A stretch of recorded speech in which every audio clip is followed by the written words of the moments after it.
Bom dia pessoal, tudo bem? Como é que vai? Meu nome é Tarek Souza e continuo aqui nesse projeto de leitura da Bíblia Sagrada. Hoje o nosso foco é o capítulo 4 de O Segundo Livro dos Macabeus. Vamos lá? Simão acusa Onias. Já foi dito que Simão tinha falado com Apolônio a respeito das riquezas do templo, traindo assim a sua pátria. Pois o mesmo Simão começou a falar mal de Onias, afirmando que Onias tinha sido a causa de todos esses males, pois havia sido ele quem tinha atacado Heliodoro. Simão teve o atrevimento de acusar de ser traidor da pátria o homem que era benfeitor de Jerusalém, que protegia os seus patrícios e cumpria fielmente as leis de Deus. O ódio de Simão aumentou tanto que um dos homens do seu grupo chegou a matar algumas pessoas. Foi aí que Onias percebeu o perigo que essa inimizade trazia e ficou sabendo que Apolônio, filho de Menesteu, governador da província da Celecíria e da Fenícia, estava encorajando Simão nas suas maldades. Por isso, Onias foi falar com o rei Seleuco, não com a intenção de acusar os seus patrícios, mas porque ele queria o bem-estar de todos em geral e de cada um em particular.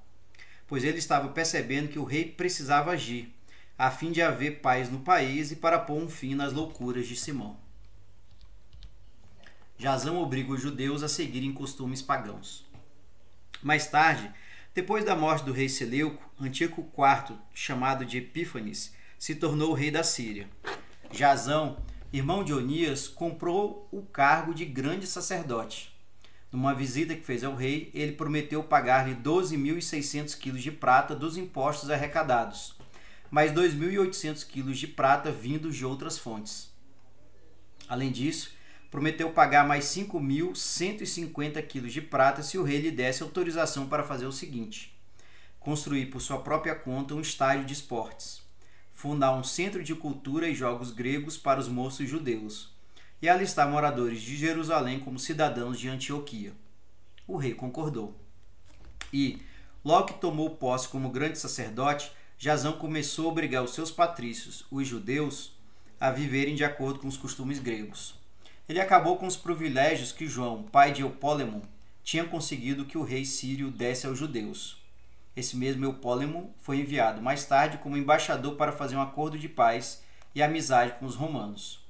Jasão acabou também com os costumes judaicos, que se baseiam na lei de Moisés, e fez com que os judeus começassem a viver de acordo com novos costumes, que eram contra a lei. Com grande entusiasmo, ele construiu um estádio de esportes bem perto do monte onde fica o templo e obrigou os moços judeus das melhores famílias a praticarem esportes à moda grega. Por causa da grande maldade de Jasão, aquele pagão que não era um verdadeiro grande sacerdote, foram tantos os judeus que começaram a praticar costumes gregos e modos estrangeiros que até os sacerdotes perderam o interesse pelos serviços que prestavam no templo.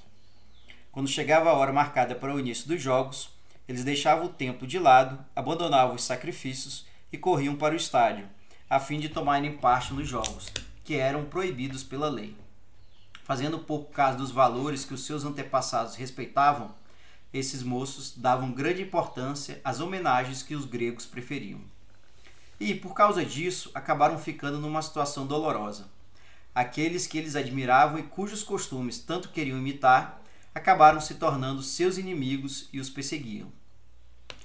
É uma coisa muito séria desprezar as leis de Deus, como a história que segue vai mostrar com toda clareza. Certa vez, o rei estava assistindo às competições que havia em Tiro de 4 em 4 anos. Jasão, aquele canalha, escolheu alguns homens para representar os cidadãos antioquianos de Jerusalém e lhes entregou 300 moedas de prata para pagarem um sacrifício que deveria ser oferecido ao deus Hércules. Mas esses homens acharam que não seria bom usar o dinheiro para isso, e resolveram que seria usado para pagar outras despesas. Portanto, por causa da decisão dos mensageiros que Jasão tinha enviado para pagarem pelo sacrifício a Hércules, o dinheiro foi usado para pagar despesas de construção de navios de guerra. Quando Apolônio, filho de Menesteu, foi enviado ao Egito para assistir à coroação do rei Filómetor, o rei Antíoco da Síria ficou sabendo que Filómetor era contra o seu governo. Por isso, Antíoco fez algumas coisas para se defender. Foi à cidade de Jope e de lá foi a Jerusalém. Ali, Jasão e os moradores da cidade o receberam com muita festa e grandes comemorações, e o acompanharam carregando tochas e gritando vivas. Depois, ele marchou com seu exército até a região da Fenícia. Menelau se torna grande sacerdote. 3 anos depois, Jasão enviou Menelau, irmão de Simão, o mesmo Simão sobre quem já se falou acima, para levar dinheiro ao rei Antíoco e pedir que ele resolvesse alguns assuntos urgentes. Quando foi levado à presença do rei, Menelau causou muita boa impressão com a sua aparência de pessoa importante e conseguiu ser nomeado para o cargo de grande sacerdote, prometendo pagar 10.500 quilos de prata, mais do que Jasão tinha prometido. Menelau voltou a Jerusalém levando a ordem do rei que lhe dava o cargo de grande sacerdote. Mas ele não tinha a mínima condição para ocupar o cargo. O que ele tinha era o instinto de um ditador cruel e a fúria de um animal selvagem. E assim Jasão, que havia levado vantagem sobre o seu próprio irmão, foi derrotado por outro homem e fugiu para o país de Amon. Menelau ocupou o cargo de grande sacerdote, mas não pagou ao rei Antíoco a quantia que tinha prometido. Sóstrato, o comandante da fortaleza de Jerusalém, tinha a responsabilidade de arrecadar os impostos. Ele ficou insistindo com Menelau para que pagasse e, finalmente, os dois foram chamados à presença do rei. Menelau deixou seu irmão Lisímaco como seu substituto no cargo de grande sacerdote, e Sóstrato passou o comando a Crates, que comandava os soldados mercenários da ilha de Chipre. Onias é assassinado. Enquanto tudo isso estava acontecendo, os moradores das cidades de Tarso e de Malo se revoltaram, porque as suas cidades tinham sido dadas de presente a Antíoquide, concubina do rei Antíoco. Então, ele foi imediatamente até a região da Cilícia, a fim de acalmar a situação, deixando em seu lugar Andrônico, que era um dos seus ministros. Aí, Menelau, pensando que havia chegado a hora certa, entregou a Andrônico alguns vasos de ouro que ele tinha roubado do templo. Aliás, ele já havia vendido outros vasos em Tiro e nas cidades vizinhas. Quando Onias, o grande sacerdote, ficou sabendo disso, foi para um templo pagão localizado em Dáfne, a fim de ficar em segurança. Dáfne ficava perto de Antioquia, e ali Onias acusou Menelau publicamente. Então, Menelau foi falar em particular com Andrônico e insistiu com ele para que matasse Onias. Andrônico foi falar com Onias, fez uma promessa falsa, dizendo que ele não corria nenhum perigo, e lhe deu um aperto de mão em sinal de garantia. Embora Onias estivesse desconfiado, Andrônico o convenceu a sair do templo. Imediatamente, sem o menor respeito pela justiça, Andrônico o matou. Por causa disso, não somente os judeus, como também muitos não-judeus, ficaram indignados e revoltados com a morte violenta de Onias. Andrônico é castigado. Quando o rei Antíoco voltou da região da Cilícia, os judeus de Antioquia, acompanhados de muitos não-judeus que também odiavam a violência, foram falar com ele, protestando contra a morte violenta de Onias. O rei ficou muito triste e, cheio de dó, chorou ao lembrar do bom senso e da vida correta de Onias. Em seguida, muito zangado, Antíoco arrancou o manto de púrpura que Andrônico estava usando, rasgou as roupas dele e o fez andar por toda a cidade até o mesmo lugar onde ele tinha cometido o terrível crime contra Onias. E ali o rei mandou matar aquele assassino. Foi assim que Andrônico recebeu do Senhor o castigo que merecia. Lisímaco é morto.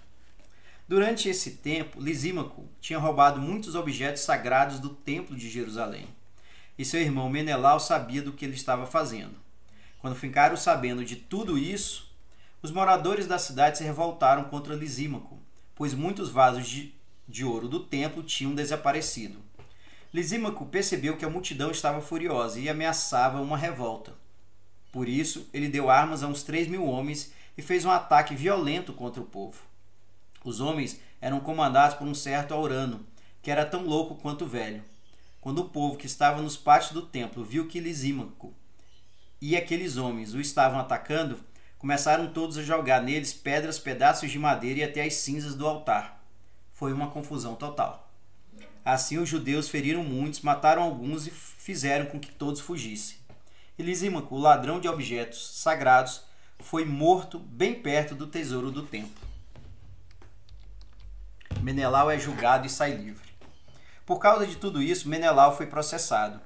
Quando o rei Antíoco foi a Tiro, 3 homens escolhidos pelo Conselho Superior dos Judeus foram apresentar ao rei acusações contra Menelau.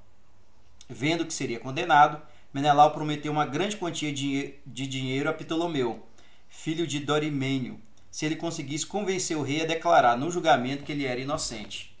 Aí, Ptolomeu levou o rei para fora do salão de julgamento, como se os dois fossem dar um passeio, e convenceu o rei a mudar de opinião. O rei deixou sair livre o homem que tinha causado todo aquele mal, e condenou à morte os 3 acusadores, aqueles pobres infelizes que teriam saído livres se tivessem sido julgados até mesmo por selvagens. Portanto, sofreram imediatamente um castigo injusto os que tinham defendido a cidade de Jerusalém e os seus moradores, e os vasos sagrados do templo. Alguns moradores de Tiro, indignados com o crime, pagaram as despesas de sepultamento de luxo para os 3 homens. Por causa da corrupção das autoridades, Menelau continuou como grande sacerdote, indo de mal a pior, até que acabou se tornando o maior inimigo do seu próprio povo. Bem, esse foi então o capítulo 4 do segundo livro dos Macabeus. E aqui, de fato, nós vimos aí uma série de traições, uma série de planos para quem seria o grande sacerdote. No final, percebemos, que Menelau continua como sendo o grande sacerdote e que isso não era bom para o povo. E você, qual foi a sua impressão sobre o capítulo de hoje? Deixe nos comentários e vamos adiante. Até mais!